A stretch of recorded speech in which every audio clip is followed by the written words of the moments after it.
Équité et égalité des droits et chances, le gouverneur de la région de Ziguinchor a procédé à l'installation officielle du comité régional multisectoriel de gestion du handicap et d'accessibilité aux technologies d'assistance.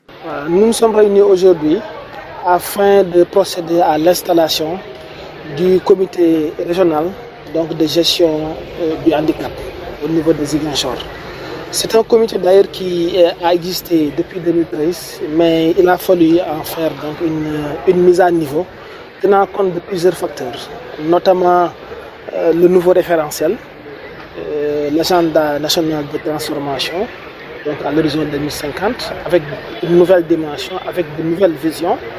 Il a fallu également tenir en compte les nouveaux projets des partenaires de l'État, notamment avec l'Organisation mondiale de la santé, parce que nous avons le projet AT Scale.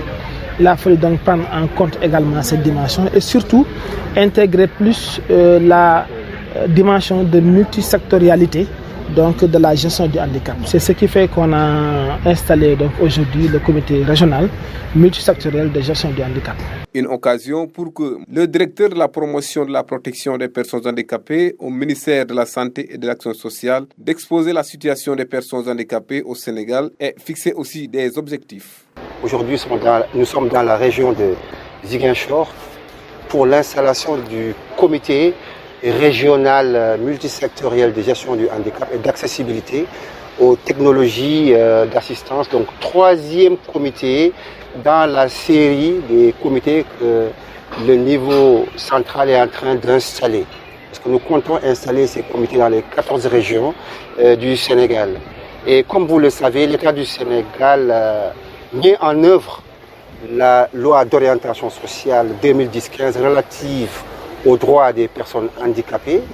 Et dans le cadre de la mise en œuvre de la dite loi, l'État du Sénégal met en œuvre le plan d'action national sur le handicap pour la période 2023 et 2027. Et ce plan d'action aujourd'hui, ainsi que la lettre de politique sectorielle du ministère de la Santé et de l'Action sociale, est aligné autour du nouveau référentiel des politiques publiques nationales relatives au handicap sur instruction du chef de l'État. Et c'est pourquoi aujourd'hui nous sommes en train de mettre à niveau les comités régionaux de gestion du handicap qui jadis étaient créés en 2013 et que nous voulons redynamiser avec l'appui des gouverneurs des régions. Et également, eu égard à de nombreux facteurs tels que le chiffre du handicap qui a évolué au plan national, mais dans la région, parce que la région de Ziguinchor, comme vous avez pu le constater, est à 9,3 pour ce qui concerne la population des personnes handicapées, contre 7,3% au niveau national, soit en valeur absolue une population des personnes handicapées estimée à 1 210 736 personnes handicapées. Et donc il est important, compte tenu de l'évolution de la population des personnes handicapées, de mettre en place un système de gouvernance performant pour accompagner les personnes handicapées. Et ce système de gouvernance, il est organisé sur une base pyramidale, avec au sommet un comité technique de gestion du handicap, mais dans la région, les comités régionaux, mais également au niveau départemental. L'État a mis en place, sous l'autorité du gouverneur et des préfets de département, ce qu'on appelle des comités départementaux de gestion du handicap. Et également, à la base, nous comptons mettre en place dans toutes les communes des comités communaux de gestion du handicap. Mais aussi, le système de gouvernance est un pilier qui permet d'accompagner les projets de l'État. Et ces projets sont nombreux. L'État lui-même a inscrit des projets importants, tels que le programme de la carte d'égalité des chances, mais également il y a les projets et les programmes des partenaires, tels que l'OMS et Etiscale, notamment le projet d'amélioration de l'accès des personnes handicapées aux technologies d'assistance.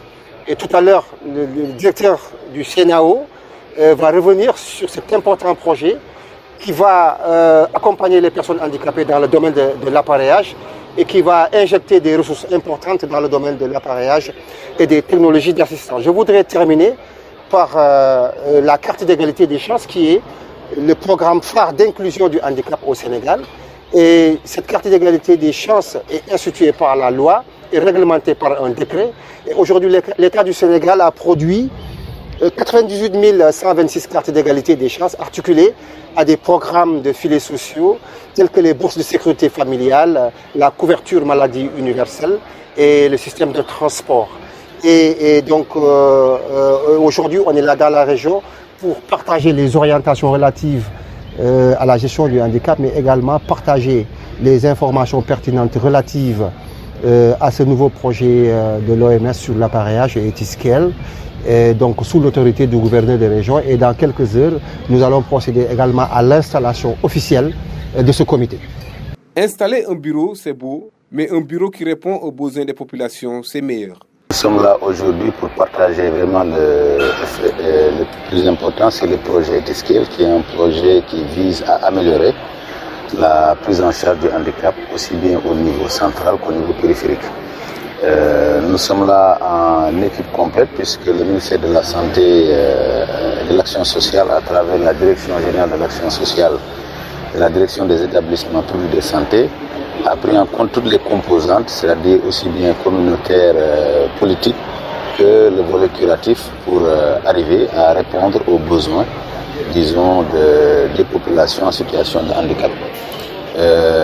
Etiscale vient à point nommé et c'est vraiment l'occasion pour nous de saluer ce partenariat parce qu'il y a un financement permettant en tout cas d'assurer la prise en charge complète en technologie de stand, notamment tout ce qui tourne autour de l'appareillage, tout ce qui tourne autour des aides techniques, notamment les béquilles, les fauteuils roulants, les lunettes, les appareils auditifs, les protections dans le cadre des incontinences urinaires. L'objectif pour nous aujourd'hui, c'est qu'à travers ce comité multisectoriel, c'est de pouvoir susciter une appropriation de ce projet au niveau communautaire pour une pérennisation. Puisque tout partenaire est appelé un jour à partir, il est important qu'au niveau de nos politiques, qu'on arrive à mettre en place les éléments, en tout cas permettant de pérenniser ces activités pour une continuité de services dans nos structures. Nous ciblons effectivement les centres régionaux d'appareillage orthopédique, mais également toute structure qui s'active, en tout cas qui offre des services dans le cadre de la médecine physique, réadaptation et rééducation. Et c'est dans ce cadre, en tout cas, qu'en équipe, nous sommes venus partager avec les populations, avec ce comité. À travers ce comité qui va être mis en place, ça va être une continuité dans le sens que le plan d'action qui émanera de ce comité pourra être suivi, évalué et permettre en tout cas d'atteindre les objectifs que nous sommes fixés, c'est d'arriver à ce qu'au moins sur les 3 ans, à travers ce projet, qu'on ait au moins 700 000 bénéficiaires pouvant bénéficier de ces technologies d'assistance. Différents types d'handicaps seront pris en charge. D'importantes lots de cartes d'égalité de chances seront remis par le gouverneur de la région de Ziguinchor.